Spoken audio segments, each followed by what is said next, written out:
On the count of three, say, hey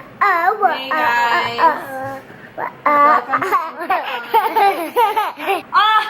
You guys breathed on it. Hey guys! Welcome back to Infinite Mamabilities. Alright, hey guys. Somebody sent me a question on Instagram and they asked me, ow! Why did I decide to move? Guys, will we ever get through this? Why did I decide to move to the Philippines? Because Daddy married her! And why did I stay? And what is it like to raise my kids in a foreign land? Which isn't really foreign because my parents are Filipino and I visited here a couple times when I was a kid. But yeah, so we're going to answer that for you guys today. Yay! The reason why I decided to come here when I first moved here was because I just wanted to get out of San Diego and I just wanted to like experience. Okay, can you guys hear me? Okay, just listen to my voice for the answer. I just wanted to experience like rebuilding a new life for myself. I wanted to rebuild a new life for myself. And because I just like was kind of longing for something more than what I had. So I was like, why don't I try to move to the Philippines? I mean, we had no family here. We had no, I mean, like, my parents have, like, maybe distant cousins and stuff. But no immediate family here, no aunts and uncles. I was just like, let's just go. So that's why I decided to move to the Philippines. And I was only supposed to stay for 2 years. But then within those 2 years, I met my husband. And, well, obviously he wasn't my husband at that time. But I met Lester and then I fell in love. I actually went back to the States and I was like crying. I was like, what am I going to do? Am I going to stay here or am I going to go back? And I came back. We got married and that's why I'm still here. And not only did we get married, but we managed to create 3 little monsters. You see my neck? It's so beautiful. Okay, so anyway, I can't really call myself an expat because, yes, I'm an American citizen living in the Philippines and I'm on a tourist visa still after 10 years. But my husband's a Filipino citizen and all of my children are Filipino citizens. Well, they're dual citizens since I'm still American, so they got to keep their American citizenship. But anyway, I guess what I mean by that is the fact that I'm living in a place that I didn't grow up in. And I'm raising children in a place that I didn't grow up in, where everything is completely different. So like the whole culture and like everything is just really different. So I'm gonna tell you a few things that makes it hard. Number 1, the hardest thing about raising my kids in the Philippines in a place that I did not grow up in is the weather. It's really different. It's really hot. It's either hot or rainy.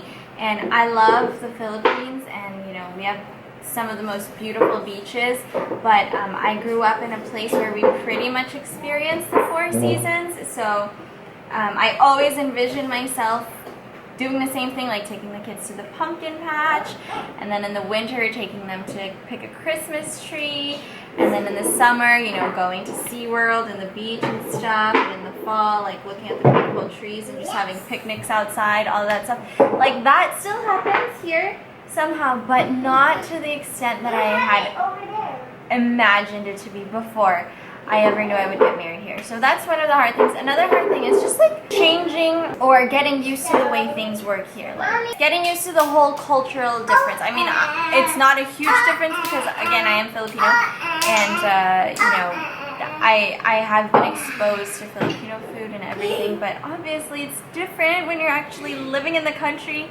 So that's been hard. It's been 10 years and I still have a little bit of a hard time. Like at first it was really difficult. I would cry.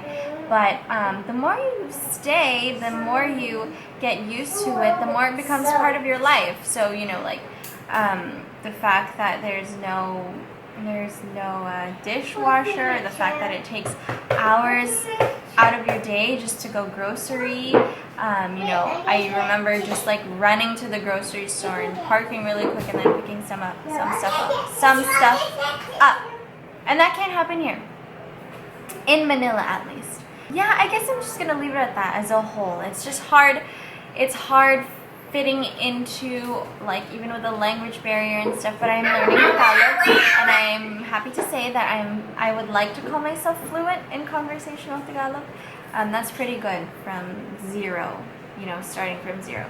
But yeah, that's it. But what I do want to say is, it sounds all negative and stuff, but what I do want to say and close this with is, make the most out of where you are in life. And I mean that literally and figuratively. So, you know, whether I decided or pictured myself being in the Philippines for this many years of my life, or even living here and spending my whole entire life here, hey, or not, you know, we can always make the best out of where we are. And you know, I'm so happy.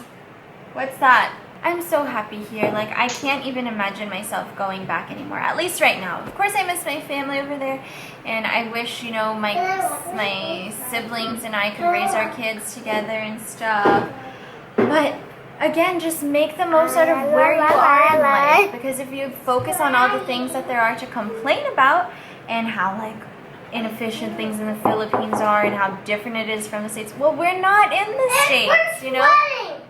We're sweating, yeah, but at least it keeps us skinny. If you focus on all the things you can complain about, you'll never be able to enjoy what you actually have and what you can be grateful for. There's so many things. Like, number one thing I'm grateful for about living in the Philippines is how jolly people are. Like, people are really happy here. Like, in general, you know, earlier I was in Save More, and then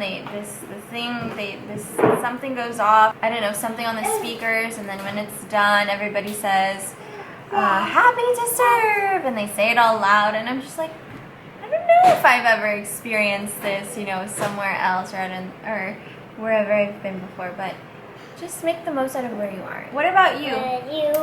Time to ask you guys. So, Audrey, what do you love about living in the Philippines? I don't know. My favorite is going to the swimming. Yeah, see, in the Philippines, you can go to the swimming pool in any season. Bella, what do you like about living in the Philippines? Do you like Jollibee? I like the beans. Oh yeah, I like Jollibees. What else? 4, 5, 6, 7, 8, 9, 10. Get off the table with your filthy feet. I wanted to just tell you guys, like, the struggles of being an expat parent, and the fact that we can enjoy it anyway, because where God has put you, that's where you will thrive. If you were called to be in the States, or if you were called to be in Canada, or you were called to be somewhere else, and you were before a local Filipino, then nope, Ria, no. Then that's awesome. And if you're from somewhere else and you're here in the Philippines, then that's awesome too. So even though there are a lot of things I miss and I wish I could do with my kids, like what I experienced when I was a kid, God didn't call me to be there right now in this season of my life. And it's just about becoming or adapting to the culture and just embracing where you are in life. So that's all. Anywhere is a great place to raise your family as long as you're together, right? Yeah. Mwah. Love you. Thanks, guys. Thanks for watching. Don't forget to subscribe and watch our other videos. See you next time on Infinite Mamabilities.